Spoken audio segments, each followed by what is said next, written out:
Hello friends, welcome back to my channel রিনার রকমারিতে সকলকে স্বাগত। আজ শেয়ার করব বাড়িতে কিভাবে টক দই তৈরি করবে সেই রেসিপি। অনেকেরই টক দই বাড়িতে ভালো বসতে চায় না, তাই আমি আজকে সেই রেসিপিটাই দেখাবো। এখানে আমি একটা সসপ্যানের মধ্যে অল্প একটু জল দিয়ে তার মধ্যে 1/2 লিটার দুধ দিয়ে দিলাম, মানে একটা প্যাকেটের দুধ আমি দিয়ে দিয়েছি এর মধ্যে। এবার গ্যাস অন করে একটা হাতা দিয়ে তলার থেকে এইভাবে নেড়ে নেড়ে দুধটাকে প্রথমে ফুটিয়ে নিতে হবে। তলার থেকে না নাড়লে দুধ অনেক সময় তলায় বসে যায়। দেখো, নাড়তে নাড়তে দুধটা ফুটে উঠেছে।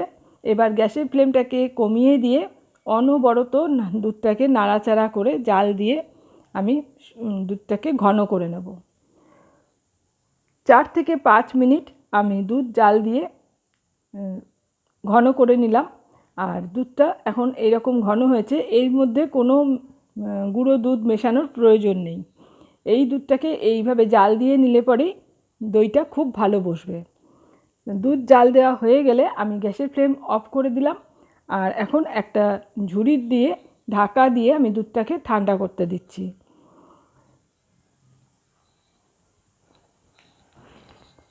30 মিনিট পর দুধটা ঠান্ডা হয়ে গেছে ভালো মতো।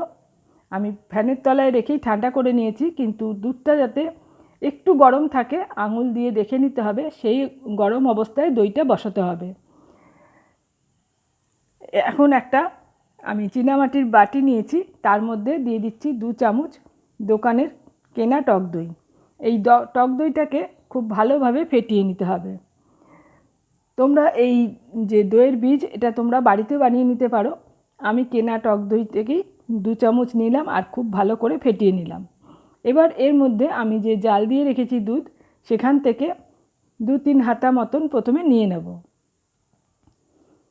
দুধ কিন্তু বেশি গরম থাকলে এইটা দইটা ছানা কেটে যাবে, তাই আঙুল দিয়ে দেখে নেবে, হালকা গরম থাকবে সেই অবস্থায় দইটা বসাতে হবে।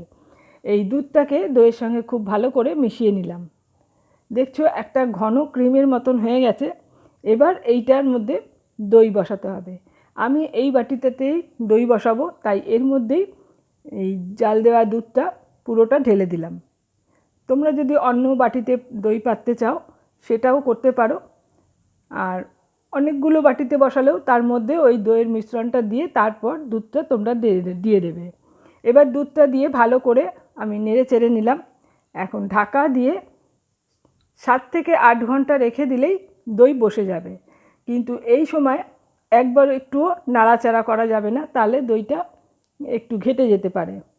দেখো, 7 ঘন্টা পর আমি ঢাকাটা খুলে নিয়েছি। আর গরমের সময় বলে 7-8 ঘন্টার মধ্যেই দই খুব ভালো মতন বসে যাবে। আমার দইটাও দেখতে পাচ্ছ খুব ভালোভাবে বসে গেছে। আমি একটু কাত করেও দেখিয়ে দিচ্ছি।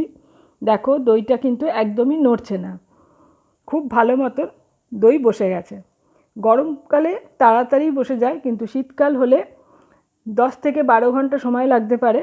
আর সেই সময় শীতকাল হলে দইটাকে বসিয়ে নিয়ে ওপর দিয়ে একটা গরম উলের কোনো চাদর কিংবা গরম কোনো টাওয়াল এরকম ঢাকা দিয়ে রাখলে পরেই দই বসে যাবে। আমি এখন এই দইটাকে ঢাকা দিয়ে ফ্রিজে রেখে দেব ঘন্টাখানেকের জন্য। টক দই বা মিষ্টি দই যেটাই বলো, ঠান্ডা ঠান্ডা খেতেই ভালো লাগে। ফ্রিজে রাখার পর ঘন্টাখানেক পরে বের করে নিয়ে এসেছি। আর এই যে দইটা দেখতে পাচ্ছ, আমি আবারও তোমাদেরকে একটু দেখিয়ে দিলাম। খুব সুন্দরভাবে দইটা বসে গেছে। এখন আমি একটা বাটি নিয়েছি, বাটিতে দইটাকে সার্ভ করে তোমাদেরকে দেখাচ্ছি। দেখো, চামচ দিয়ে তুলছি, কত সুন্দরভাবে দইটা বসেছে। এইভাবে দুধটা যদি একটু ঘন করে জাল দিয়ে নিয়ে তারপর যেভাবে দেখালাম সেইভাবে দইটা বসাবে, দেখবে খুব সুন্দরভাবে তোমাদেরও দই বসবে। আমার আজকের এই দইয়ের রেসিপি তোমাদের কেমন লাগলো কমেন্টসে জানাবে। আর রেসিপিটা ভালো লাগলে একটা লাইক দেবে আর বন্ধুবান্ধবের সাথে শেয়ার করে দেবে। চ্যানেল এখনও সাবস্ক্রাইব করা না থাকলে চ্যানেলটা সাবস্ক্রাইব করে পাশে থাকা অল বাটনটা প্রেস করে রাখবে, পরবর্তী ভিডিওর নোটিফিকেশন তোমাদের কাছে চলে যাবে। আজ এখানেই শেষ করছি।